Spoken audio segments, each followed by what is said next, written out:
and a very good morning. It just past 8 this Wednesday morning and we are back again with all the news on Breakfast News, and over the course of the next 1 hour we'll get you news from across the nation, international, sports and business updates. There's a lot making it to the news this morning. We'll get you all of that. It's a packed 1 hour show, and in fact we'll also be getting you all the updates on the elections and the COVID-19 updates from across the country and the world as well. I'm Nancy Kohli and with me is Anil Thomas. Well, good morning, Nancy. Good morning, India. Well, it's March 31st, the last day of the financial year. So lots to look forward to, lots to close before we end this particular day. And in the next 1 hour, we've got it power-packed here in terms of news, not only from India, but also the world. A big focus there on business, sports, and also the health tip of the day. But let's get started this Wednesday morning with the top headlines at the top of this hour.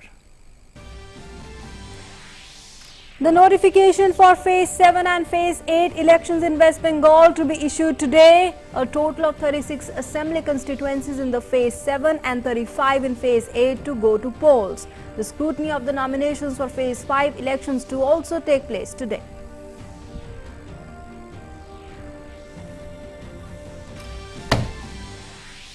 Campaigning reaches its peak in Kerala, Tamil Nadu, Puducherry and the remaining phases of polling in West Bengal and Assam.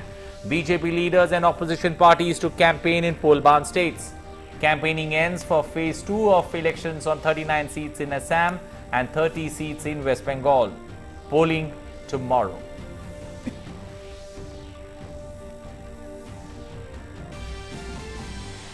Electoral bonds to be issued from tomorrow will remain open for sale till the 10th of April. Electoral bonds aim at bringing transparency in donations to political parties.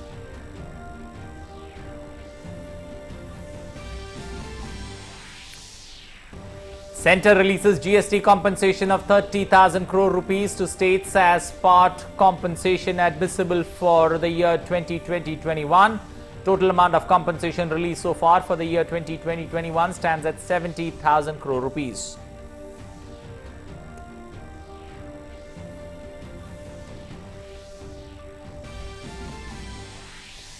External Affairs Minister S.J. Shankar says India has given vaccine to over 80 countries so far. The vaccine Maitri initiative continues in full swing. The Made in India vaccine reaches Palestine.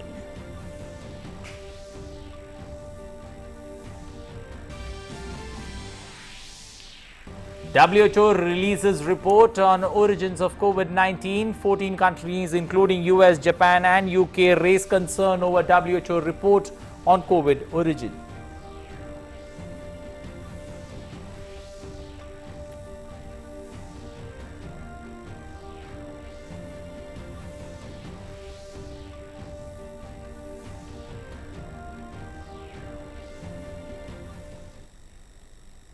Well, those were the headlines. Let's now get you the news in detail, and beginning first with the election updates. And in fact, the notification for Phase 7 and Phase 8 elections in West Bengal will be issued today. The 7th phase elections in West Bengal will take place in 36 assembly constituencies, and the 8th phase polling will take place in 35 constituencies. Now, besides that, the scrutiny of the nominations for Phase 5 elections in West Bengal will also take place today. Now, a total of 45 assembly constituencies are scheduled to go to polls in the 5th phase elections. Well, election campaigning has reached its peak in Kerala, Tamil Nadu, Puducherry and the remaining phases of polling in West Bengal and Assam. BJP leaders and opposition parties will campaign in poll-bound states. Senior BJP leader and Home Minister Amit Shah will address various public rallies in Assam today. Campaigning ended for Phase 2 of elections on 39 seats in Assam and 30 seats in West Bengal on Tuesday. In Assam, 345 candidates, including 26 women, are in fray for the 39 assembly constituencies spread over 13 districts, going to poll on Thursday during the second phase of the three-phase elections.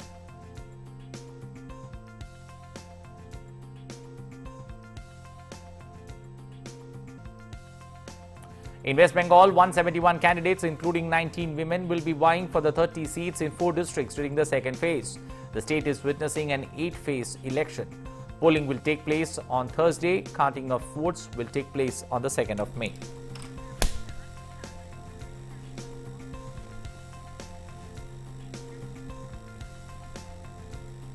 And let's now go across to our correspondent Vishal Barrister, who's joining us from Bijni in Assam, and also will be going across to our correspondent Kamal Bora as well from Assam.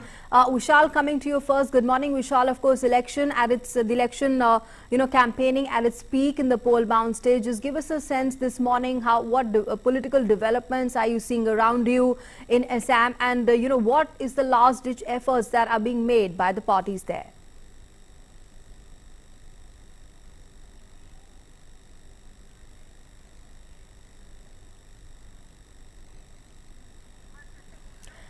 Vishal, if you could hear me, I was asking you more about the political developments that you're witnessing there on the ground in the poll-bound state Assam and the second phase of it. And of course, how really are the parties gearing up to making last-ditch efforts to woo the voters there?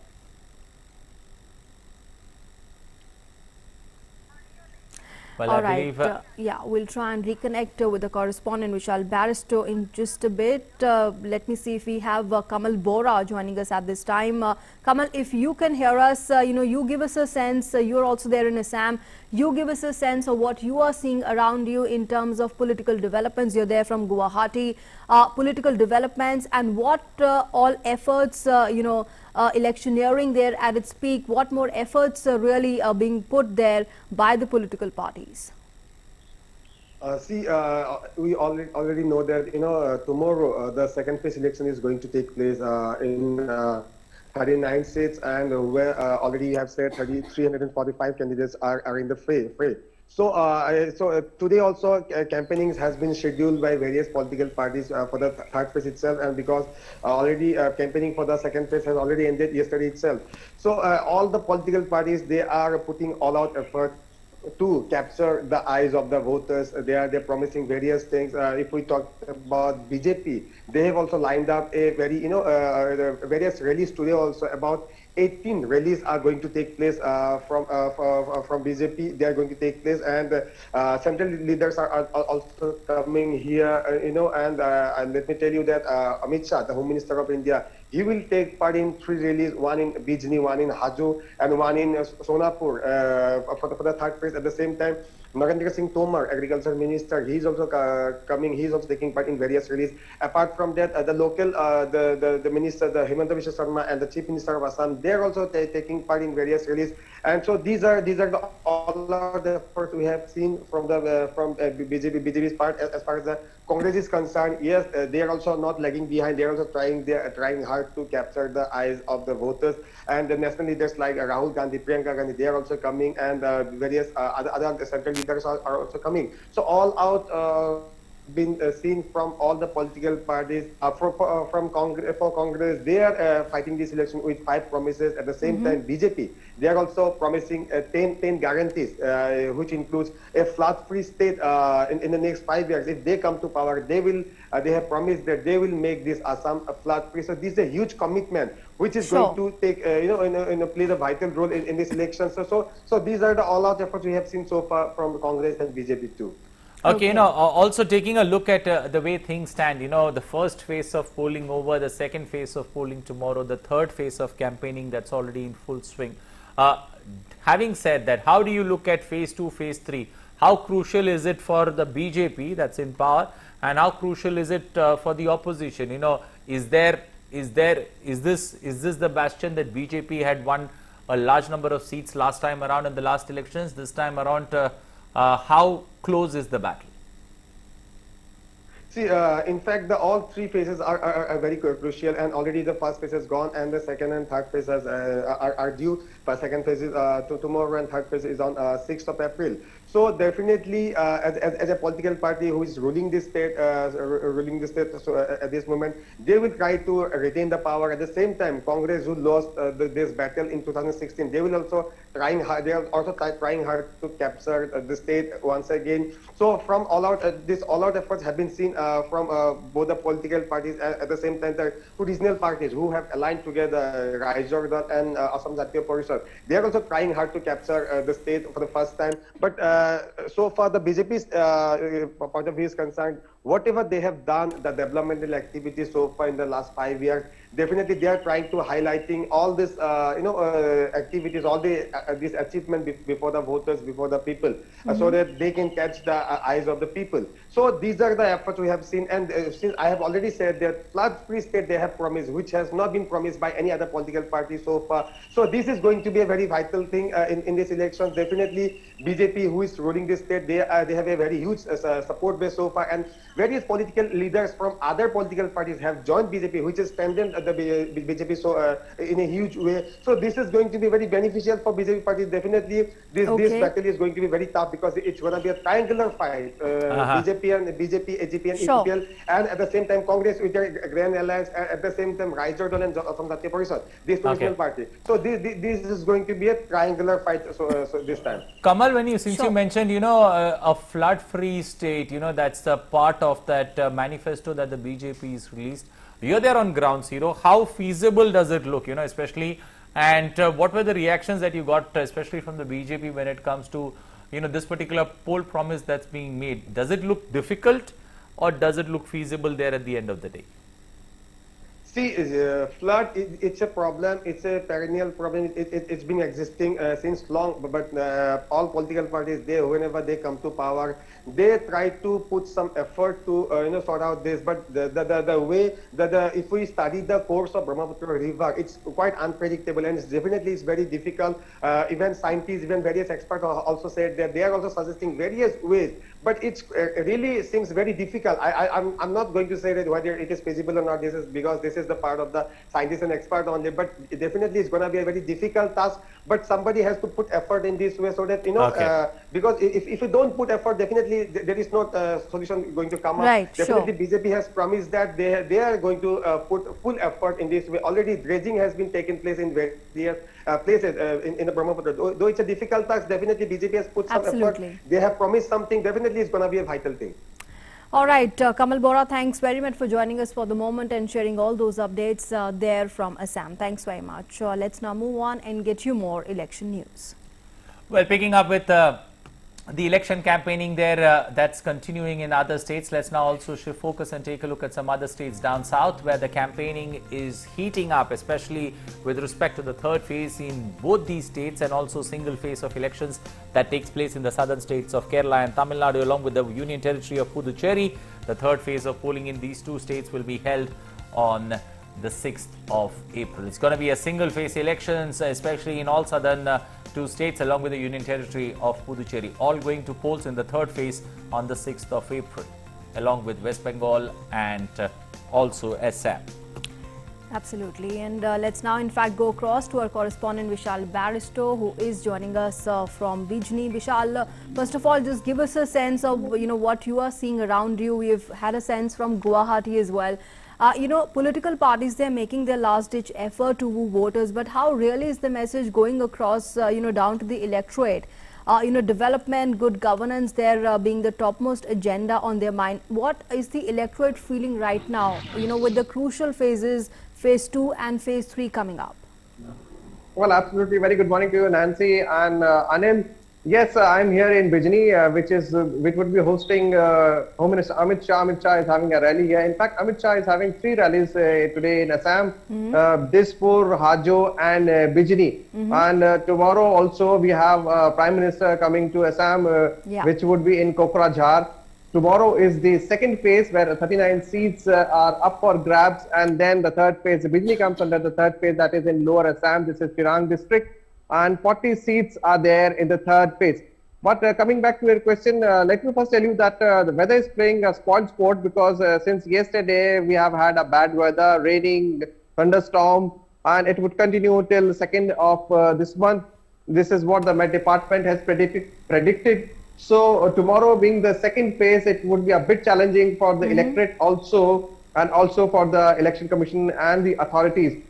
But as far as the electorate is concerned, it is in a very upbeat mood because first phase we saw 72.14% voters coming out and exercising their franchise. So this is a very, very exciting news coming from Assam that we have had a large turnout, and we expect, rather the Election Commission expects the mood to continue. as far as the battle is concerned, it is obviously between BJP alliance and the Congress Grand Alliance, and it is going to be an interesting battle because the Congress is hoping that anti-incumbency would give them some relief here in Assam, but BJP is very, very confident because yesterday Union Minister Smriti Irani was here and she said that it is quite surprising that the man who was always objected by Tarun Gogoi, the former Chief Minister of Congress, is now having an alliance with the Congress party, and she was referring to Badruddin Ajmal, who holds quite a clout in his community. And she said that Congress does not have any stake in the state because Congress hasn't done anything as far as the development is concerned. She also targeted the former Prime Minister Manmohan Singh, who represented Assam in the upper house, and said that even when he was Prime Minister for 2 terms, he did not do anything for Assam as far as the development is concerned. But the BJP government has done enough as far as giving a relief to the people of Assam from floods. We have been giving a lot of money, 9,600 crores annually for the flood control, and also as far as the Bogeyville Bridge is concerned. So infrastructure has been the focus of attention of the Prime Minister. It was only because of the vision of Prime Minister that Assam is now free from all militancy. It is Assam which is developed because Assam is the gateway to Northeast. And if Assam is developed, Assam is free from any law and order issues, then definitely we can focus on the development of not only Northeast India, but also we can have a direct link with the Southeast Asia, and this is what the Prime Minister's vision is. Nancy? Sure. Well, Vishal, looking at since you mentioned Tarun Gogoi, this is the first election that the Congress will, fight, especially in the state of Assam minus Tarun Gogoi. So how big is the challenge, especially for the opposition? And do you somewhere feel that since, they lack a credible leader there, especially in taking the flock forward, there somewhere seems to be a scattered house? Well, absolutely, Anil. This is what Congress is worried about because Tarun Gogoi is no more. Tarun Gogoi, who has been the leader, who has been the chief minister. Gaurav Gogoi is there, his son, but Gaurav Gogoi has not been projected by the party as a chief ministerial candidate. While if we talk about BJP, Sarbanand Sonowal is there. Then you also have Sarma, who is also fondly known as Mamaji. Though BJP hasn't announced a chief ministerial candidate, but they already have 2 leaders who are taking on the party, and then you have star campaigners like Prime Minister himself and Home Minister. They are rather, I would say, carpet bombing there's a carpet bombing by the BJP as far as the election campaigning is concerned, and Congress is having a laid-back attitude, and it is only believing that Ajmal would do them some wonders, but you cannot focus only on one community, and there are it is Upper Assam, Lower Assam, Barak Valley. You have to do well everywhere, and we are having elections in three different phases. Sure. So Congress is hoping, and let's hope that the electorate votes for the party that is focused on development, and that gives them a better leadership and a good leadership. Okay, also looking at Vishal, I'll let you go. A quick word from you. Purely in elections are all about political arithmetic, and this particular elections looks like a straightforward contest between the BJP and the Congress there. Purely in terms of arithmetic, how do you look at both the parties and their battle in phase 2 and phase 3 of Assam elections? Well, purely if you look purely at the arithmetic, Congress was not looking very strong, but after the alliance with Badruddin's party, it is hoping for some kind of better results. But the BJP, as it has been very confident from day one, so it is going to be a tight contest, but it all depends how the voters react to the promises, because Congress is promising 5 lakh jobs in 5 years, and it has also given them a website where you can register. Now that's a huge claim, and when I say 5 lakh jobs, it is also government jobs. So from where Congress would provide them, it's a big question. But it is purely, talking purely arithmetically, it is going to be an interesting battle between the 2 parties, and let's hope for the best. Okay, let's hope for the best. That's going to be an interesting take. especially in the state of Assam, which goes to polls in the second phase on the 1st of April, followed by the third phase on the 6th of April. Absolutely. We'll keep getting you all the election updates, our continuous election coverage here on DD India. And for now, in fact, moving on to COVID-19 updates, well, the cases once again becoming a cause of concern and surging across the country. 8 states account for 78.56% of the total new cases. Now, in Maharashtra, the COVID death rate is more than 23%, which is almost 4 times higher than the national average of 5%. The centre has asked the states to implement the COVID-appropriate behaviour strictly amidst the rising COVID-19 cases. Meanwhile, more than 6 crore vaccine doses have so far been administered. Take a look. The rise in COVID-19 cases across 6 states of Maharashtra, Punjab, Karnataka, Madhya Pradesh, Tamil Nadu and Gujarat in the country is becoming a cause of concern. According to the data, these states account for 78.56% of the total new cases across the country, while in Maharashtra, the death rate of patients is more than 23%, which is almost 4 times more than the national average of 5%. Centre has directed the respective states to increase testing and tracing. The Union Health Ministry has also expressed concerns over the growing number of cases. We have to be very, very vigilant. And not only in those states where the battle is raging, Maharashtra, Punjab, other states that we discussed at length, but in every state of the country. Because if it is there somewhere in our country, it is there in the entire country, this virus. If it is not eliminated from every village and every city, every district, every state, it is not eliminated from the country, it will hit us back.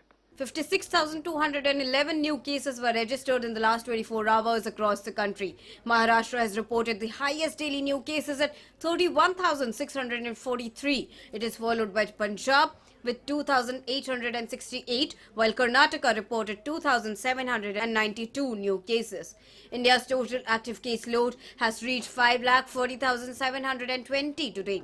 India's present active case load now stands at 4.47% of India's total positive cases. In 10 labs ने अब तक 11,064 genome sequencing दिसंबर से लेकर अब तक की हैं और इन्होंने पाया है कि उसमें 807 यूके वेरिएंट हैं, 47 साउथ अफ्रीकन वेरिएंट हैं और 1 ब्राजीलियन वेरिएंट इन्होंने पाया है. On the other hand, more than 6.11 crore vaccine doses have been administered through 10,07,901 sessions. On Tuesday, the Union Health Minister also took the second dose of the vaccine at a private hospital in Delhi. Dr. Harshvardhan reiterated that both the vaccines are completely safe. Vaccine है इसका जो है जहां एक तरफ ये हमें protection और हमारी सुरक्षा को स्ट्रेंथन करती है, दूसरी तरफ वैक्सीन लगने के बाद अगर आपको कोविड मान लीजिए होने की संभावना भी होती है तो शायद कोविड के कारण उसके गंभीरता की ओर बढ़ने की संभावना, हॉस्पिटलाइजेशन होने की संभावना, आईसीयू में जाने की संभावना, वेंटिलेटर पर जाने की संभावना, प्राणों को बड़े पैमाने पर खतरा होने की संभावना, ये सारी संभावनाएं जो है वो बहुत नगण्य हो जाती हैं. The centre has started to revive the COVID hospitals. Concerned units have also been instructed to increase the screening by up to 70%.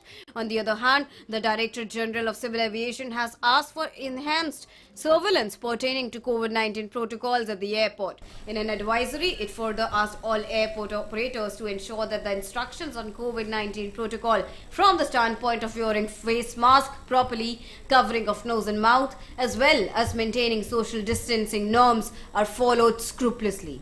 Bureau Report, DD India. And let's now go across to our correspondent Shama Mishra, who's joining us with more updates from Mumbai. The severely COVID-19 hit Maharashtra there. Shama, first of all, Maharashtra continues to be a cause of concern as far as the rising number of COVID-19 cases are concerned ever since the COVID-19 outbreak in India here. Now also, in fact, what's more worrying is the high mortality rate as well. What more can you share with us as far as more stringent measures and more, really stringent steps being put in place there by the administration? Right, Nancy.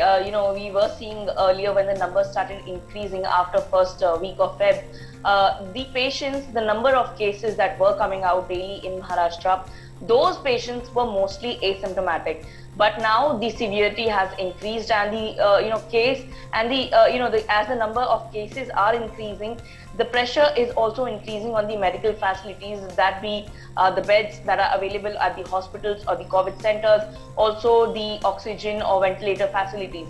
So these facilities are really stressed in Maharashtra, and as a result, we are seeing that a lot of restrictions are being imposed, in different parts of Maharashtra, including the newest addition to this list is Nandurbar. Nandurbar from today will go under strict lockdown, and all the shops, non-essential establishments will remain closed. Also, people who are going to take the essential requirements, daily needs, they will also be under the monitor of the personnel who would be keeping an eye that these people are not loitering without any unnecessary need. Apart from this, we are seeing, Maharashtra, the entire state, is under night curfew, where 8 p.m. it happens 8 p.m. and all the shops, the non-essential shops, the shutters are shut. People are restricted to go out. But yes, we are seeing people are still out after 8 p.m. also, because they are still returning from their offices or other places of work. So yes, that crowd control has to be done over here. Apart from this, the tier 2, tier 3 areas in Maharashtra, they are severely stressed because of the fact that more number of cases are coming out in these places also, and compared to the cities, the medical facilities are not at much quantity over there, and that is why we are seeing pictures where people are sharing the beds for their oxygen facility, or for when they are admitted for related to COVID cases or COVID complications. We also heard Maharashtra State's Health Minister Rajesh Tope giving out a statement that lockdown in the entire Maharashtra would be the last resort, and nobody wants it, because we need to keep our economy afloat, and there are people relying on smaller jobs. Their economy, their everything, financial income is related on smaller jobs. So they don't want the lockdown to be imposed in Maharashtra. But if people are not adhering to the restrictions, then that is the last resort. But then it will happen, because the SOPs and everything has to be issued, and we may expect it, by tomorrow or day after, that the SOPs for the newer restrictions, stranger restrictions, would be out. Okay, Shama, also looking at the numbers that are coming out of from the state of Maharashtra, there has been a drop, especially in the numbers that we're looking at if you compare it with 2 days ago. Is that, the reason why we're looking at a drop in numbers, is it because of low testing? Or, do you see some other factors with regards to the dip in numbers? Well, we can say it would be of low testing, because we cannot be really happy about the fact that 2 days back, it was 40,000. Yesterday, it was day before yesterday, it was 31,000, and yesterday we saw the numbers came out a little above 27,000. So we cannot celebrate it yet. The numbers have not started going down. This cannot be a trend. The numbers can rise again tomorrow. And if you see, even after the restrictions were imposed for Holi celebrations, people have played Holi in their area, in their societies, compounds. And we may see the result after a week, when people go out for more testing, or they develop symptoms like that of the COVID. The numbers may rise once again, and that is the need. That is why the reason Maharashtra's State Health Minister is saying that lockdown could be the last resort, but still it is on the cards. And we've already heard the Chief Minister telling everybody that you should be getting ready for another lockdown. Okay. All right, Shama, thanks for those updates, and we'll of course be keeping a very close watch as far as the developments related to COVID-19 is concerned across the country. And for the moment, we have Mr. Deepak Pandey, Police Commissioner from Nashik, joining us. Thank you very much, Mr. Pandey, for speaking to us here on DD India. So first of all, Nashik is one of the districts with the highest number of COVID-19 cases in Maharashtra. What more can you share with us, as far as more surveillance that has been put in place, and what more checks are you really carrying out on people so that they really adhere to the COVID-19 appropriate behavior? Actually, Madam, I'm Deepak Pandey, the Police Commissioner of Nashik City. And as you have rightly mentioned, that Nashik city as well as district is ranking 5th in terms of total COVID cases in Maharashtra. And whatever is the ranking in Maharashtra appears to be the ranking for the entire country as well. And Honorable Chief Minister had in a few days ago in a video conference had told the district officials to come up with important solutions so that lockdown could be avoided, because everybody knows that lockdown is a solution, but it is a solution of the last resort. And something has to be done to save the situation from lockdown, because lockdown is something which hampers a lot of things, and it is not the most desirable thing.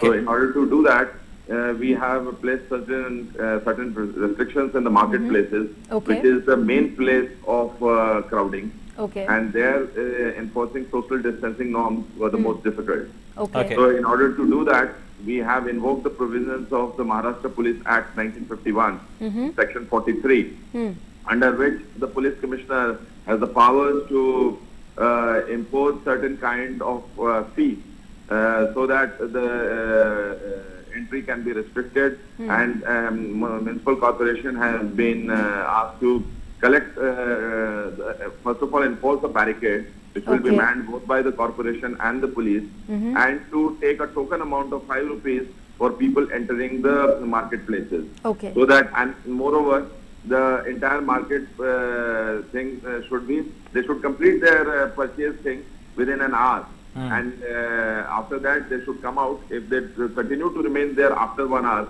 then the police will be checking them for the receipt that they have. And if they exceed 1 hour, then they will be fined 500 rupees. And in case their purchase is not completed, then they can come back and get another fresh entry pass, and then they can do that. But for that, the district officials or the officials present there will be having a tab on that. And also, sir, with regards to the testing that's taking place, especially in Nashik and the talukas around it, has there been an uptick, especially when it comes to testing there, so that more and more cases can be detected? Actually, we are here concentrating on the 3-point program, that is the social distancing, wearing of mask, and use of proper sanitization things, like not spitting in public and things like that. So in the mask thing, what we have done is that anybody who is found without mask is being taken to the testing center and tested as per the rapid antigen test, whether that person is a super spreader or not. So the basically is to segregate the super spreaders in the public places who know, or whether they do not know whether they have COVID or not, but they continue to spread it to other people. So that's what we are doing, that anybody found without mask is being taken to the testing center and tested upon, and the results are very encouraging in the terms that any random checking also, more than 90 to 95% people are complying with the mask norm. Mr. Pandey, the social distancing part was the difficult one, and that we are ensuring it by taking a token fees of 5 rupees for restricting or regulating the entry into marketplace. All right. Mr. Pandey, you mentioned about, of course, lockdown not being the only solution. That really has to be the last resort, as it adversely affects the economy as a whole. But, similar stringent measures need to be there in place. And you're telling us about the restrictions they're being put at the marketplaces. But what about malls, theaters, weddings and, gatherings there by people? Is proper surveillance being carried out that, the limit is not exceeded, social distancing is being followed and rules are not broken? Yes, madam. The present order that has been issued by me basically relates to all the marketplaces. That means it includes malls as well. And regarding the theatre, already the orders are in place that they will operate before 8 p.m. and only will work up to the 50% of the capacity. And as far as the marriage things are concerned, not more than 50 people are allowed for the marriage. And right now, many local administration, they have imposed further restrictions as per the local conditions.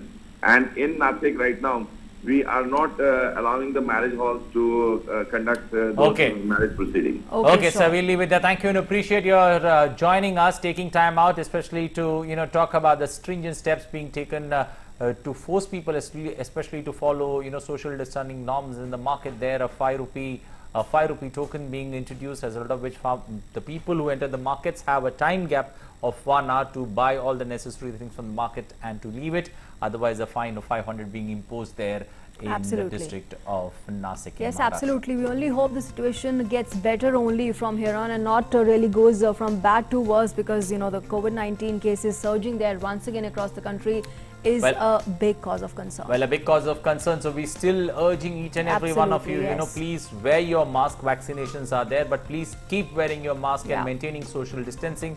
Also sanitizing your hands at all times. Well, let's now shift focus to vaccines and vaccination. Well, under India's vaccine maitri initiative, Made in India vaccines have reached Palestine on Tuesday. External Affairs Minister Dr. S. Jaishankar has informed through his Twitter handle. India has given vaccines to more than 80 countries so far. Earlier, the Made in India vaccine reached Paraguay, Niger and Fiji. Meanwhile, the Indian Army has gifted 1 lakh doses of the India-made COVID-19 vaccines to the Nepalese Army as part of the efforts of the militaries of the two neighbors to enhance the bilateral cooperation. The vaccines were handed over by the Indian Army officials to their counterparts from the Nepal Army at the Tribhuvan International Airport. The Indian Army tweeted and informed about these deliveries.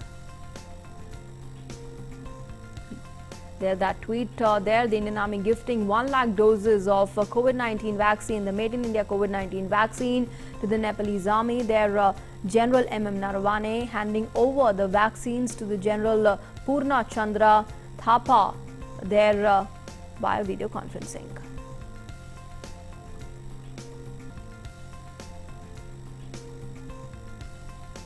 External Affairs Minister Dr. S. Jaishankar called on Tajikistan President Emomali Rahmon and discussed expanding bilateral economic and development cooperation. He conveyed the greetings of President Ramnath Kovind and Prime Minister Narendra Modi. Discussing with him the bilateral cooperation and also the situation in Afghanistan, because of the heart of Asia. We are here to also express our strong solidarity with Tajikistan in the fight against COVID-19 and also support it as it assumes the SCO chairmanship. Now, Army Chief General M.M. Narawane has said that India did not lose even an inch of its territory during its month-long standoff with China in eastern Ladakh. And the Army Chief also added that since the disengagement process there kicked off last month, there has been relative peace in the region there. Firstly, we have not lost out on any territory. We are where we were before this whole thing started. But as a result of this agreement, it has been reached on the principle of mutual and equal security. So I think that should be the way we look at this whole disengagement process, that it serves the interests of both countries to have a very stable LAC and with less chances of any confrontation taking place. That should be the larger viewpoint that we take. So future rounds of talks will continue, and I'm sure that through these talks we will be able to narrow down our differences and arrive at a acceptable solution, once again based on mutual and equal security. Well, today is the last day to link the permanent account number, that's your PAN, to Aadhaar card. Any failure to do so could invite punitive action from the government from the 1st of April 2021 onwards. Last week, the government had passed the Finance Bill 2021, where it inserted a new section 234H. As per this section, a person will be liable to pay a late fee of up to 1,000 rupees in case of non-linking of PAN number with Aadhaar. The Aadhaar number can be easily linked with PAN card online, as the Income Tax Department enables users to link the two identification numbers through a simple tool on its website. In order to complete income tax related tasks such as filing returns on income, it is compulsory to link the Aadhaar number with PAN.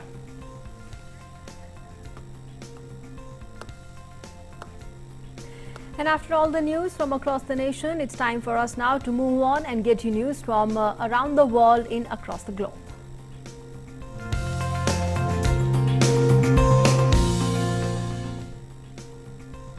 And first, taking a look at all the COVID-19 updates from across the world, over 12 crore 87 lakh people worldwide have contracted COVID-19, while more than 10 crore 39 lakh have also recovered from it.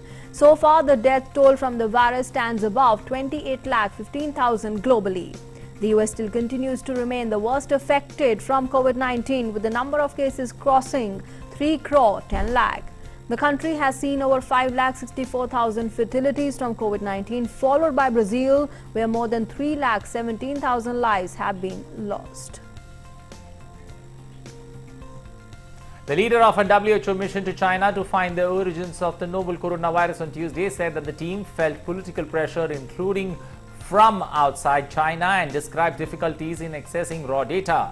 WHO officials specialized in zoonotic diseases Peter Ben Emberek led the 4-week mission of international experts to China in Jan and Feb this year, said that the team experienced political pressure from all sides, but never to alter the report. Emberek also said that the team struggled to get around China's restrictions and privacy laws when accessing the raw data. WHO Director General Tedros Ghebreyesus also said in a written statement on Tuesday that data was withheld from WHO investigators. The team spent 4 weeks in and around Wuhan in Jan and Feb and concluded that a leak from a Wuhan laboratory was the least likely hypothesis for the virus that caused COVID-19. In their final report, the experts said that the virus had probably been transmitted from bats to humans through another animal and that a lab leak was extremely unlikely as a cause. Now, the US and 13 other countries in a joint statement have expressed concerns on Tuesday that the World Health Organization report on the origins of the COVID-19 that causes the cases there was delayed and lacked access to complete data in Wuhan, China. The World Health Organization investigators spent 4 weeks earlier this year in and around Wuhan in China to research the origins of the COVID-19 pandemic. However, in remarks about the final report, the WHO's Director General has said that China withheld data from the investigators. The US and 13 other countries have promptly expressed concerns that the report was delayed and lacked access to complete data. And the US White House Press Secretary Jen Psaki on Tuesday has faulted China for not offering independent experts unfettered access. The WHO report said the virus had probably been transmitted from bats to humans through another animal and that a laboratory leak was extremely unlikely as a cause. WHO's mission leader Peter Ben Emberek said that a second phase study is also needed. He said that it was perfectly possible the virus had been circulating in November or October of 2019 around Wuhan, potentially spreading to other countries earlier than what has been documented so far. Moving on, the United States President Joe Biden on Tuesday signed an extension of a federal government program that provides forgivable loans to small businesses to enable their owners to maintain workers' payrolls while navigating the economic uncertainties in the COVID pandemic. After signing the extension of the deal, Biden said that if he doesn't sign the extension, hundreds of thousands of people who could lose their jobs. We're pushing lenders to raise their game and provide more help to the many small businesses, you know, particularly Hispanic as well as African American small businesses are just out of business because they got bypassed the first time around. Today I'm proud to sign the extension, which I'm going to do in a second, of the Paycheck Protection Program. It is a bipartisan accomplishment.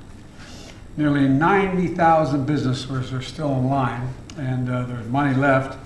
Without somebody signing this bill today, there are hundreds of thousands of people who could lose their jobs and small and family businesses that might close forever. And as you know, small business is the backbone of our economy, representing almost 50% of all the employees in America. Now, German Chancellor Angela Merkel said on Tuesday that Germany will be restricting the use of the AstraZeneca vaccine to people aged 60 and over and the high priority groups. The move, agreed with the 16 federal states, follows the recommendation of the Independent Vaccine Committee and comes in response to new reports of a rare brain blood disorder. The decision to restrict AstraZeneca could be a severe setback for Germany's vaccination campaign. And also asked about whether she would get the AstraZeneca COVID-19 jab, Merkel said she was open to getting the vaccine. While Germany will limit the use of the AstraZeneca to high priority groups and those aged 60 and over from today itself. The United States will speak out about human rights everywhere, including in allies and at home. Secretary of State Anthony Blinken said trend lines on human rights continue to move in the wrong direction. Blinken spoke as the Human Rights Report outlining the situation last year in nearly 200 countries worldwide was released.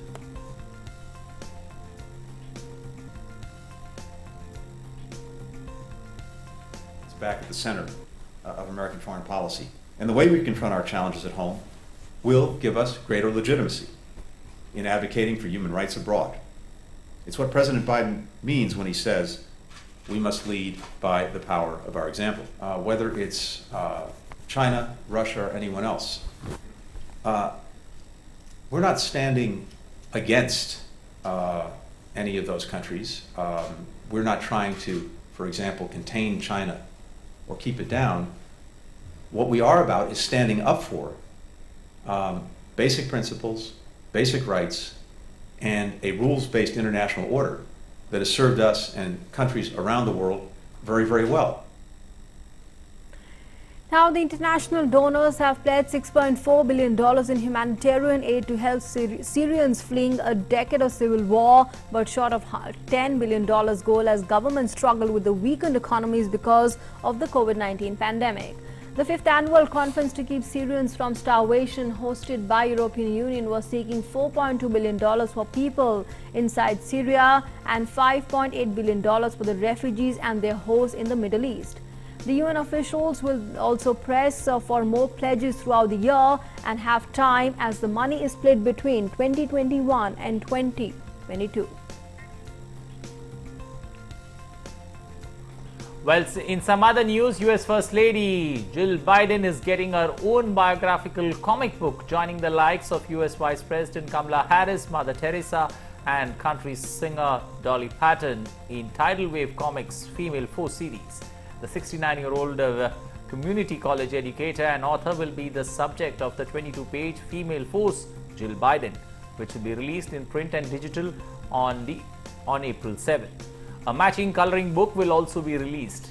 Biden, who has long advocated for military families, community colleges, and women's education, is the latest addition to the biographical comic series dedicated to inspirational women. Previous subjects also include former US First Lady Michelle Obama, singer Cher, and actress Betty White. And with that, let's move on now to our next segment and get you all the business stories of the day in Business Buzz.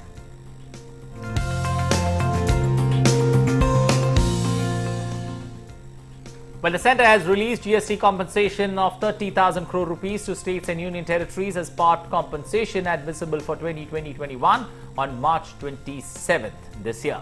The total amount of compensation released so far for the year 2020-21 is 70,000 crore rupees. As per the decision of the GST Council, loans of 1,10,208 crore have been released in lieu of shortfall in release of GST compensation for 2021. The centre has also released 28,000 crore rupees by way of ad hoc settlement of IGST on the 30th of March this year. 63,000 crore rupees approximately GST compensation is pending to states and union territories for 2020-2021. And we are moving on now and getting you all the sports news in Sports Track.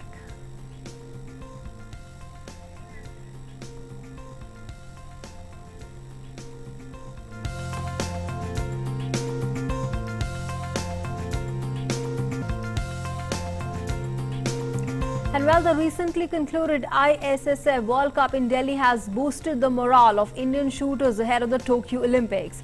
It has also lifted India's position in the overall ranking of medalist countries since the event began in 1986.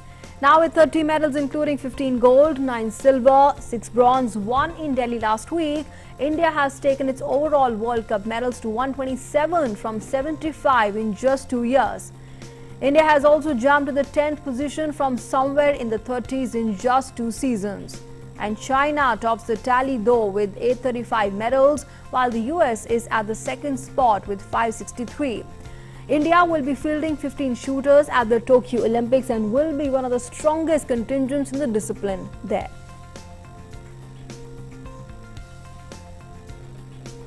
Well, now an update on the symbolic Dandi Yatra flagged off by Prime Minister Narendra Modi on the 12th of March this year. Part of the Azadi Ka Amrit Mahotsav celebrations, the Yatra traces the route which Mahatma Gandhi took in the year 1930. Let's take a look at this report.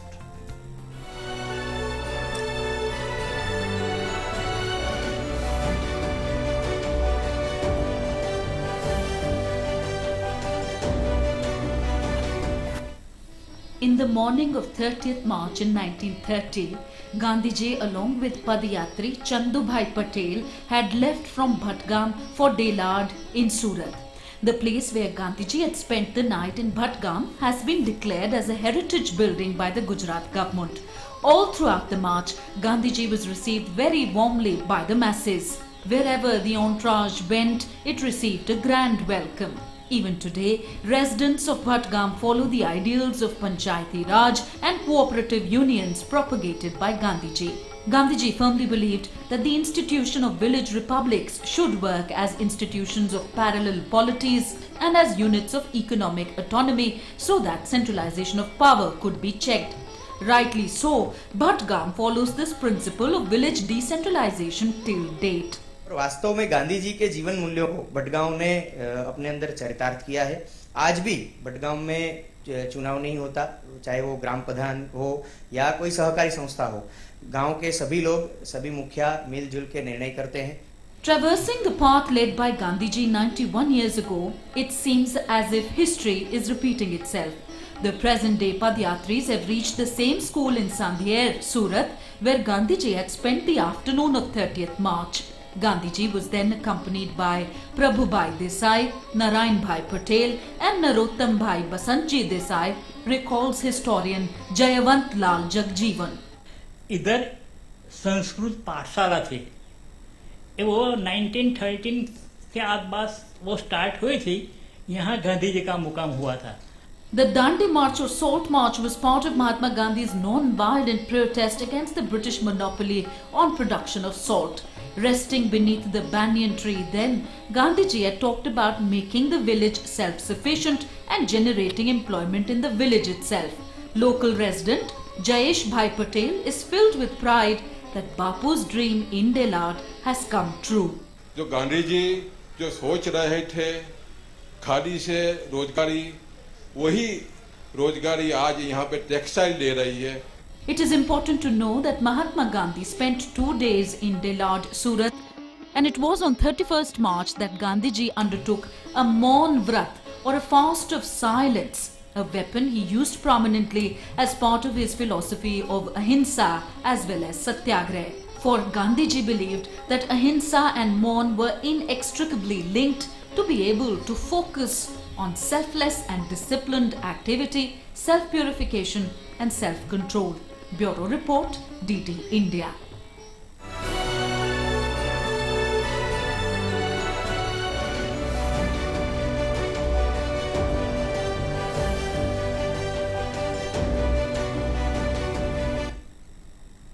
And with that, let's move on now and get you all the news from across the World Wide Web in our segment Web News Review.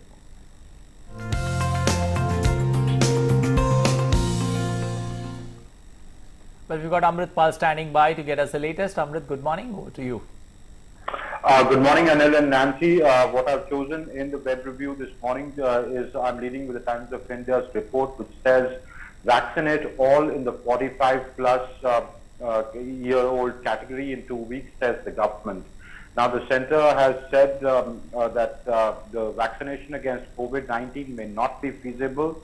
Door-to-door vaccination may not be feasible, even as it's asked the states to ensure 100% saturation of vaccination of the priority age group of above 45 years in the next fortnight, particularly in the high burden districts seeing a fresh surge of cases.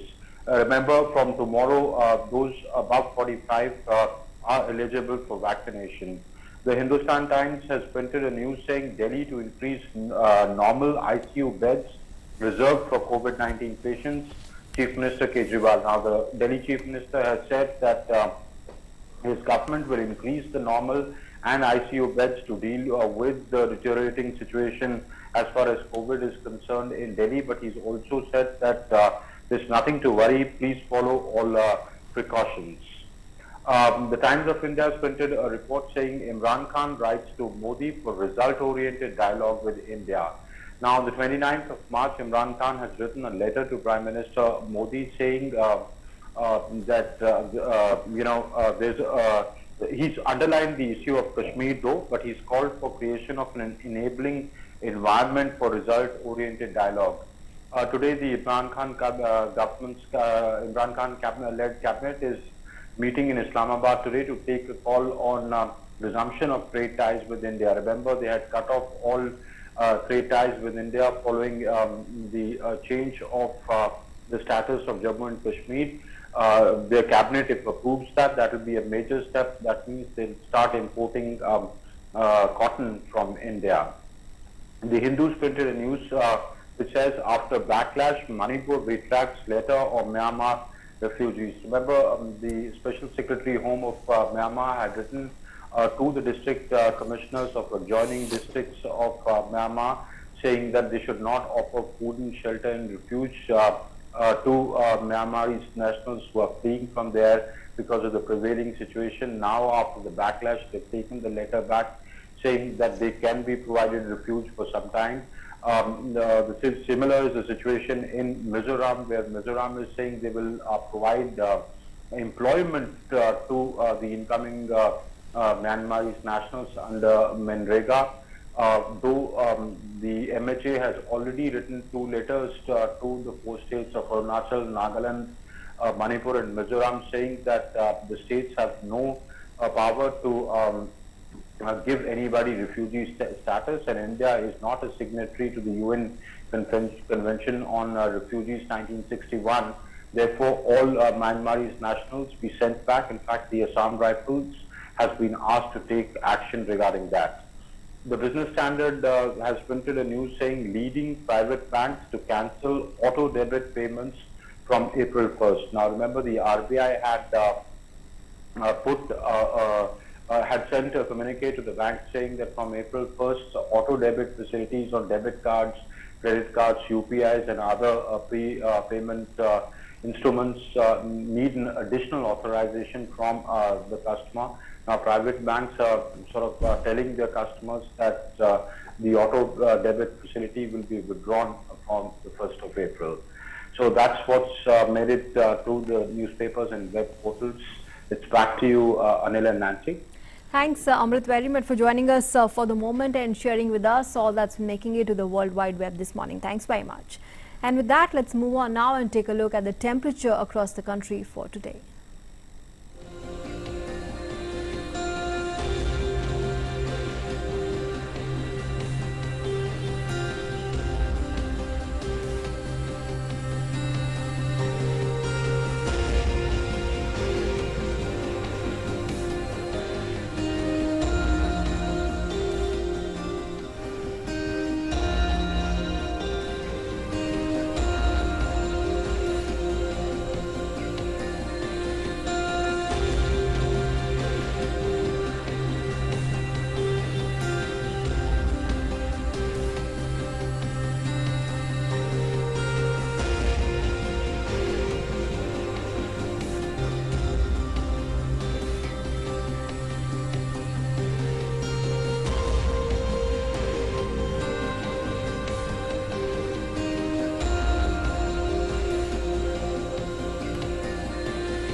Well, that's all we have time for in this edition of Breakfast News. We leave you with a visual that's going to enlighten your day, that's going to make your day smile, and you look forward to having a safe and wonderful day ahead. Absolutely, because the visuals, well, they are about the famous cherry blossom. There are trees blossoming in the cherry season, the cherry, you know, the very famous cherry blossoming there, of course, in countries like Washington and Japan. Take a look at those beautiful visuals from Washington, D.C. this morning, and have a great and a safe day ahead. Take good care of yourself. Thanks for being with us. Bye-bye.